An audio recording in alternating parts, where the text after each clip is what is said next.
more we are speaking about the situation, the more we can get closer to a beautiful victory and come back. That's now, as Anthony Lloyd writes in the Times, it took just 2 weeks when the Taliban entered Kabul on August the 15th, 2021. The US-backed government collapsed without a fight. A fortnight later, the last American soldier left Afghanistan. The insurgent offensive had begun in May and led to the overthrow of President Ashraf Ghani. The lives of women and girls are now severely restricted. But what is the country like 5 years on? What is its future? I'm joined by the Afghan-born academic and expert Hameed Hakimi. Welcome to the show. And good afternoon. Welcome. Good afternoon. He witnessed the initial rise of the Taliban before he came to the UK, and he's advised the Foreign Affairs Committee and is a non-resident senior fellow at the Atlantic Council and a doctoral scholar at the University of Cambridge. And I'm also joined by Zarifa Ghaffari. Welcome to the show. Thank you so much. Zarifa is a former female mayor of Maidan Shah, a capital city of the Wardak province. She fled Afghanistan after the Taliban returned and now lives in Germany but continues to advocate for women and girls and democracy. Zarifa, let's start with you. Before the return of the Taliban, it's hard to comprehend given where Afghanistan is now, but you were a female mayor in Afghanistan. You survived 6 assassination attempts. Unfortunately, your father was killed, but you stood your ground until the Taliban returned. What is your abiding memory of those events in August 2021? Thank you so much first for having me. Definitely 15th of August have been a very kind of dramatically emotional day for all those people who have lived their lives in a way to be someone who can help and build something different for their lives, for their generation. Me, one of them. For me also, it was really dramatic. I was in defense ministry when a colleague came and they were like, Taliban are here in Kabul city, so you have to go home. And that was really shocking for me for hours until the midnight when the Taliban came on live stream claiming the control of the country, sitting in a desk of president. So that's like kind of personal experience. But when overall you look at the progresses in Afghanistan, how and the process of negotiation, and as one of those people who have been closely in touch with at least people who were involved with negotiation teams or maybe the process within the government. So for me, it was clear that the return of Taliban will be not only a return of darkness to the country overall, but it will be a very dark chapter, a return back to the lives of Afghan women. And that's how we were really worried, and when 15th of August happened.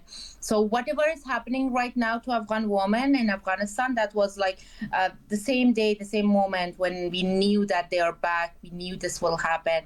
Every next step, we knew this is gonna go to somewhere that like it will be darker than their turn in 90s, because in 90s they were still not getting that recognition of international community or maybe the stages and platforms. But here they are coming to power by the support of international community directly. So it was definitely hard. Personally for me, emotionally, but overall as a citizen of that country, it was not the fall of government, it was the fall of hopes, tries, and all the efforts that we have been made all 20 years to build something different for us or maybe for our next generation. Yes, I mean, we're going to talk both with you and Hameed about the implications of what's happened since the Taliban took over. But just briefly, Zarifa, can you just give us a sense? I mean, you had to hide in the footwell of a car. You had to go through Taliban checkpoints. You had to board one of these chaotic evacuation flights out of Kabul. I mean, it must have been absolutely terrifying. Exactly, it was terrifying. Most importantly, for me as a person who have been, carrying my entire family with me, like my sibling and my mom. So it was really challenging because I needed to make sure that if anything is happening to me or maybe to my husband, who was also joined with me. Nothing happens in front of my family, mostly my mom, because she already have been through a lot. She have lost her dad when she was 3, and she have lost her husband when she was 40. So I didn't want her to go through another traumatic experience. So it was really difficult. I had a responsibility not only of something doing myself as a person, as a human being for myself, but also for my family. But in the same time, there was a feeling of, oh, why I'm leaving, because I wanted to stay. I wanted to be still there. I wanted to sell, it doesn't matter how active I could be, but I wanted to be there. Absolutely. So it was really hard to leave. Absolutely, and terrifying. But Hameed, let's turn to you now. You have advised the Foreign Affairs Committee, and you're a senior fellow at the Atlantic Council. But you were already in Britain when the Taliban took over. How did you feel when you saw from afar, as it were, what was happening in Afghanistan? Well, clearly, I don't have the same level of emotional attachment. For example, I wasn't impacted in the way that, for instance, Zarifa was. But I did travel when I started working in universities here at the think tank. I used to work at Chatham House. I was managing their Afghanistan and South Asia focused work. So I traveled to Afghanistan. I saw the Afghanistan of pre-2021 through the eyes of a British, of somebody who's of an Afghan origin, but, somebody who doesn't have those kinds of attachments that, for instance, people like Zarifa and 100,000 plus people who were evacuated have with Afghanistan. So for me, it was painful, obviously, but it was painful for various other reasons as well, because as researchers, people, analysts, who were going into Afghanistan, advising and engaging with the policymakers there, both international and Afghan, there were things that we could see happening for a long time coming. So in a way, the collapse of the 2021, the offset was far earlier in the period, probably a decade before that.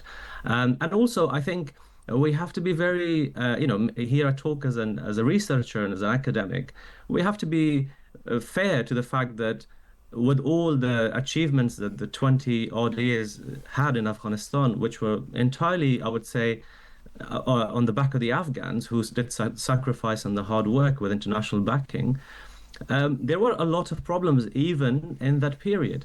Afghanistan was a violent place. On many, many, many occasions, we would see the matrix for the most violent place on earth. And this was at the height of civil war in Syria, for example. Afghanistan was more violent. You could be killed far quickly and in a much brutal way if you were in Afghanistan than if you were in many other places. So there is a background to why the Taliban returned. There was an enablement that happened. So the Taliban did have an agreement, an evacuation agreement, I would say, with the United States, which we in Britain supported, like all other NATO nations did. So the Taliban return wasn't so sudden as it has been so emotively portrayed. And every year when there is an anniversary, we come back to this conversation. How does it feel for these people who were evacuated, who lost their country after so many promises by the international community? And they were practically, including people like Zarifa, I would argue, the women of Afghanistan were abandoned by the internationals because geopolitics took over. Well, I agree with you. So, I agree with you, Hameed. So I think for that reason, if I can finish the sentence, the idea that we have to look at this purely through the lens of emotions, I think it misses quite a bit of the picture. Well, I absolutely agree with you, and I want to kind of unpack what you just said, because part of me feels that, and I don't know, that the West could have held Kabul, that the US forces and NATO forces had enough strength to hold, say, some key towns and cities, that they didn't necessarily need to leave Afghanistan. And to be cynical about it, potentially could have been quite strategically useful to have maintained a presence there. Am I wrong in thinking that, or was it simply a failure of will on the part of the West, or was it just logistically impossible to sustain? Well, nobody wanted, including myself or any sane person, to have the kind of military occupation, you call it military engagement, you call it whatever lens you take, that the NATO led in Afghanistan. That was completely unsustainable. But in the latter part of the American presence with NATO support post-2014, it was quite a manageable in terms of costs. It wasn't such a dramatically expensive place for NATO and the United States to maintain for the strategic importance that Afghanistan gave the West. So from a military perspective, it was worth the money. From a political perspective, obviously, we are subject to cycles of elections, of democratic processes, and a fatigue that sets in, the media circus that happens around all these kinds of things that, we can't make sense of in a far away. So then we get simplistic narratives portrayed. For example, the major narrative in the West was that Afghans didn't fight, and the moment that the Westerners pulled back, the Afghans just gave up to the Taliban. That wasn't true. There was a political will, a political conscientious decision, intentional on the part of the West, led by the United States, to say that Trump wanted a victory in his first term. He couldn't get in North Korea, so Afghanistan was the next arena where he could show they achieved something. That partly led to the Doha agreement with the Taliban.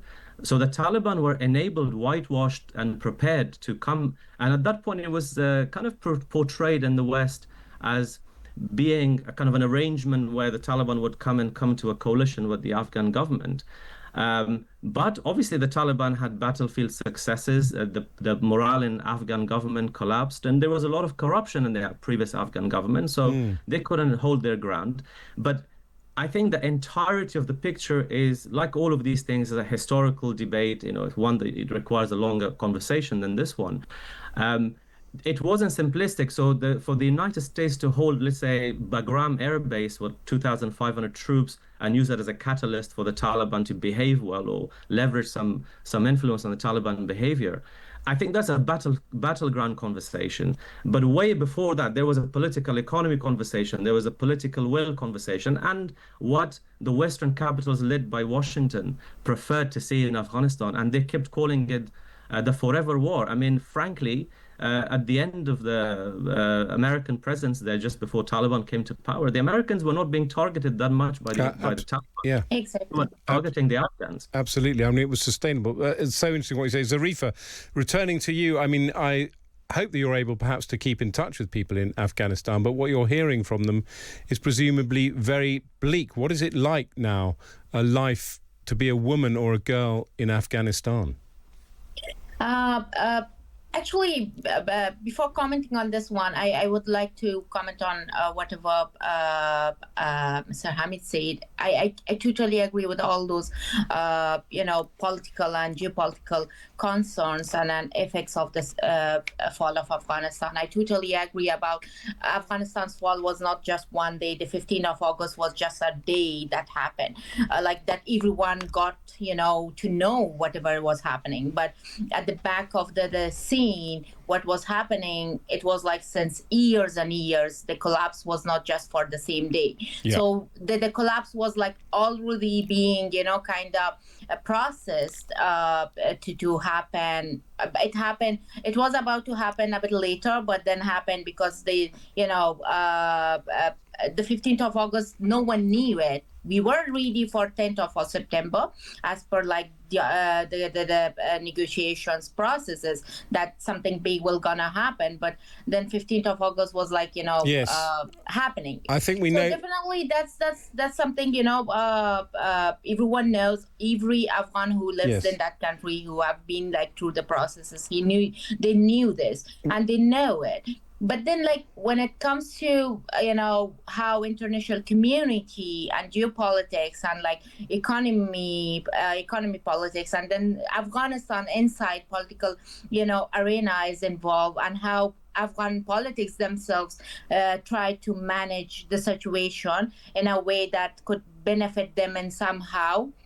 Or maybe, there were some politicians in Afghanistan that they've, believe the fake promises of US and the Taliban, and they also helped the process. So and Zarifa, then they were like, blocked. So then, we're running out of time, Zarifa.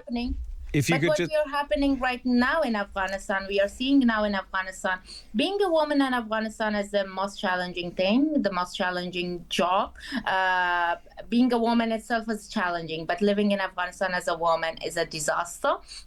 You can be target for everything and anything if you live as a woman in that country. The only freedom you have is just living your life and breathing. That is also something that sometimes can be abandoned by Taliban or anyone else. Most importantly, the new several laws passed by the Taliban government, including the child marriage, including the travel bans, education ban, all those back to back. Taliban until now, for last 5 years, they have issued more than 200 decrees only to, suppress women. So to stop women, to abandon women. Afghanistan can be a disastrous place for women, and it is.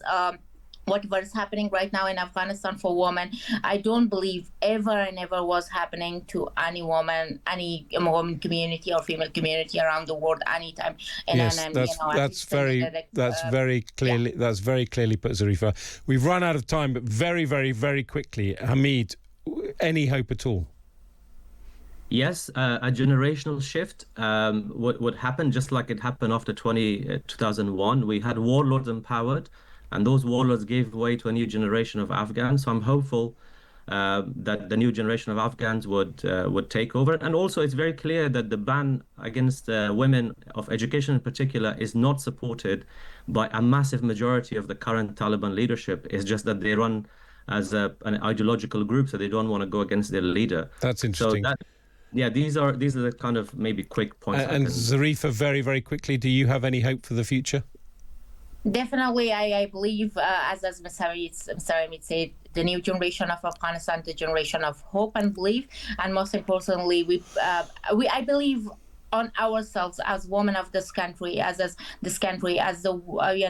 the people who have been there to help everything and to be there to doesn't matter how close and far we are, but we are still fighting it. And most importantly, I believe that we are not silencing, and the more we are speaking about the situation, the more we can get closer to a beautiful victory and come back. That's a very, very important point. We must never stop talking about Afghanistan, even though we might think that it is a bleak situation without any hope. And Hameed and Zarifa both agreeing there that the next generation may change things. Thanks to the Afghan-born academic Hameed Hakimi and Zarifa Ghaffari, a former female mayor in Afghanistan who had to flee when the Taliban returned 5 years ago.